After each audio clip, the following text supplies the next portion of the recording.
Olá, pessoal. Vamos tomar mais um café com teologia e hoje abordando as correntes teológicas da contemporaneidade. Todo seminarista sabe, logo nos primeiros períodos do seu seminário, que as três principais correntes teológicas da contemporaneidade são ortodoxia, neo-ortodoxia e liberalismo teológico. Bom, a primeira coisa que a gente tem que analisar é as terminologias que eu acabei de empregar. Na verdade, eu não concordo com essas terminologias, mas apenas as repetir, porque eu sei que essas são as terminologias mais comumente utilizadas. Você sabe que toda terminologia é dada por alguém. E esse alguém que dá terminologias incorrentes que não são as suas, geralmente essas terminologias têm uma leitura preconceituosa.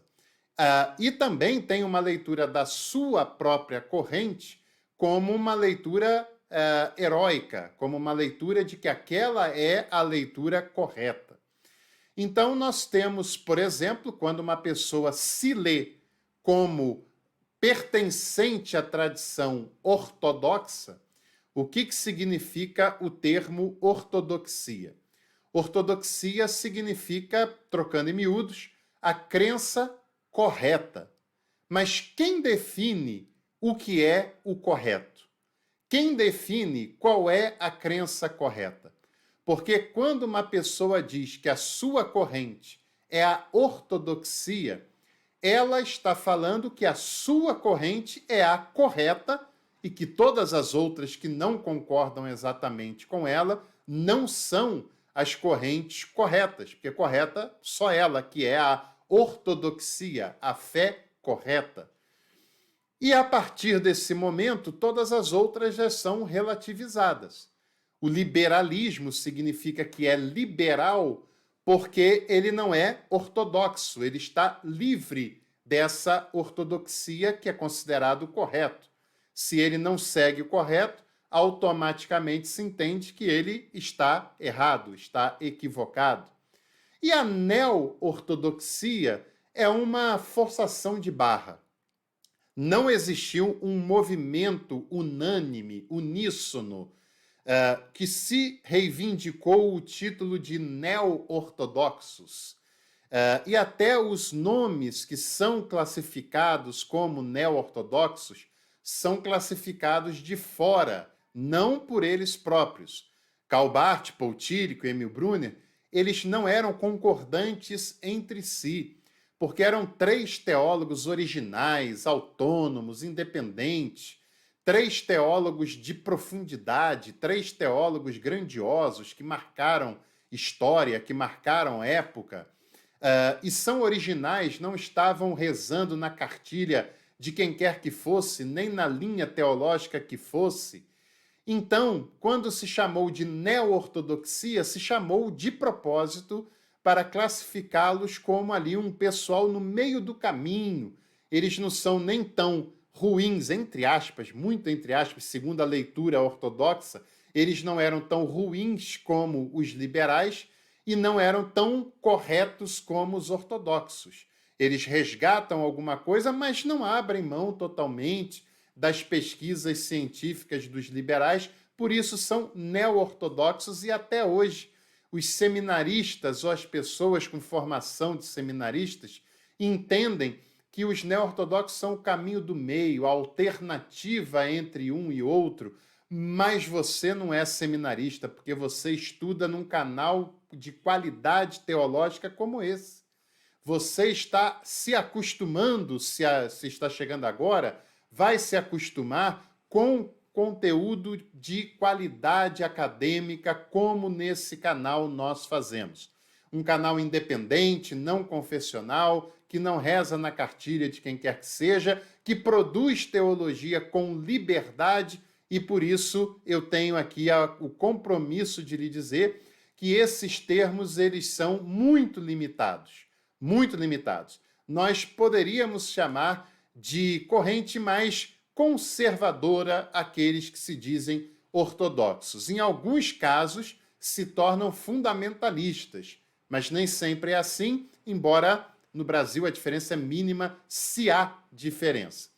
A neo-ortodoxia não pode ser classificada como sendo uma única escola, e os liberais também não devem ser classificados como vilões, porque o que eles fizeram era um avanço intelectual, de pensamento, com profundidade, com pesquisa, que transformou completamente a maneira de ver e de enxergar a teologia, mesmo que alguns conservadores neguem essa realidade.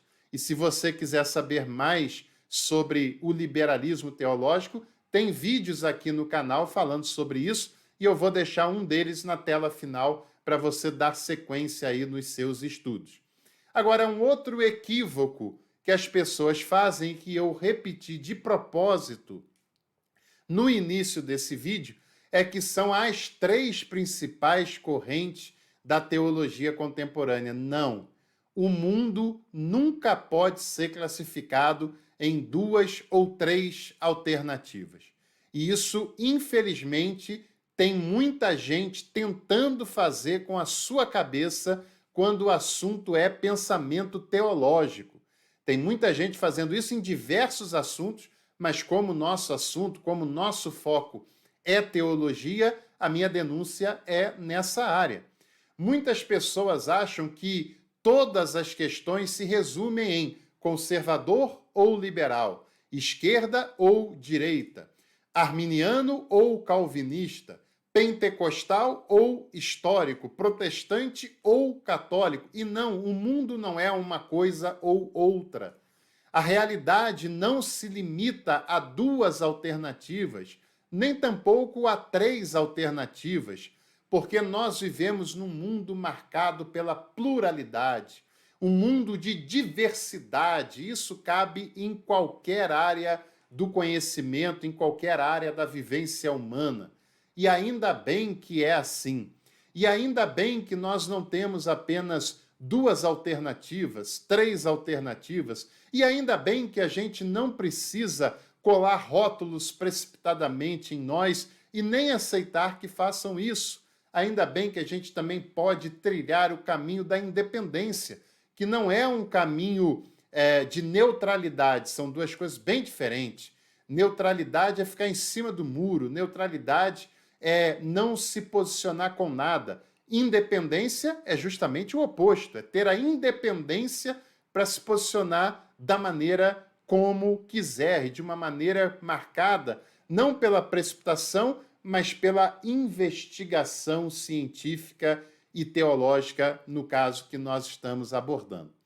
É claro que tem esses pensadores que estão mais ligados a uma dessas correntes, né, ainda que a gente os considere, mas a teologia contemporânea é muito mais variada do que isso.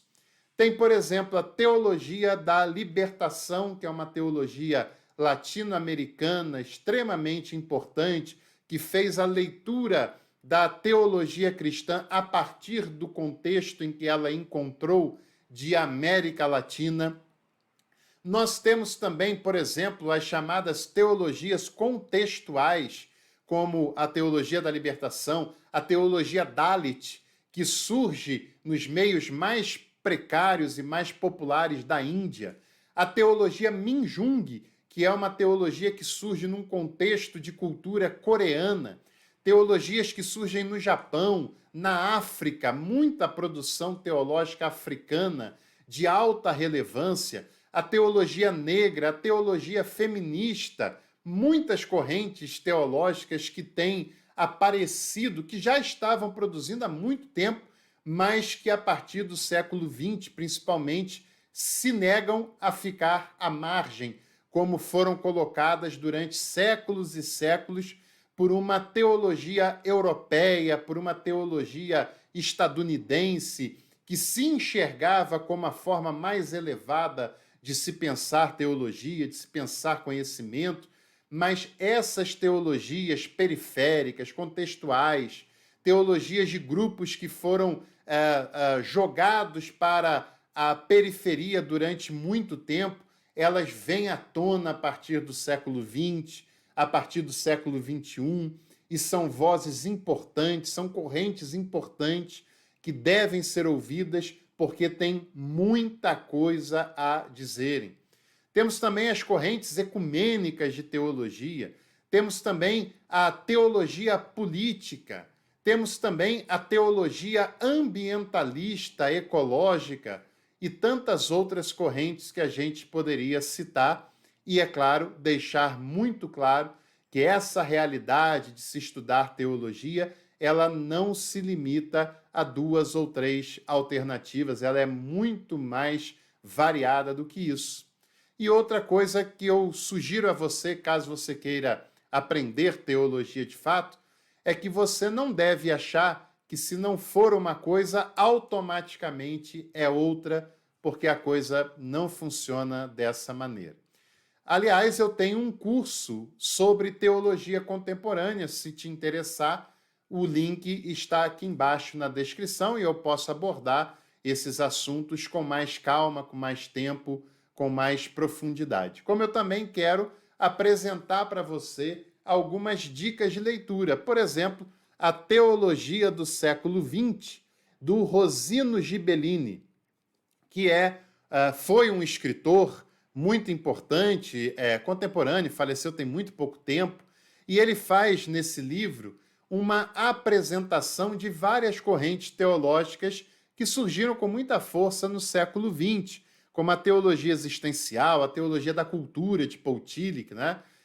Ele não se limita a classificar Paul Tillich como um neo-ortodoxo, esse termo nem existe na realidade, mas a teologia da cultura de Paul Tillich, a teologia da modernidade ou cristianismo não religioso de Dietrich Bonhoeffer, que era uma outra linha, né? A teologia da secularização, teologia da história, da esperança de Jürgen Moltmann, teologia política, teologia da libertação, as teologias periféricas, enfim, vale muito a pena você conhecer esse livro, como também conhecer este outro livro também do Gibellini, que é Perspectivas Teológicas para o século XXI.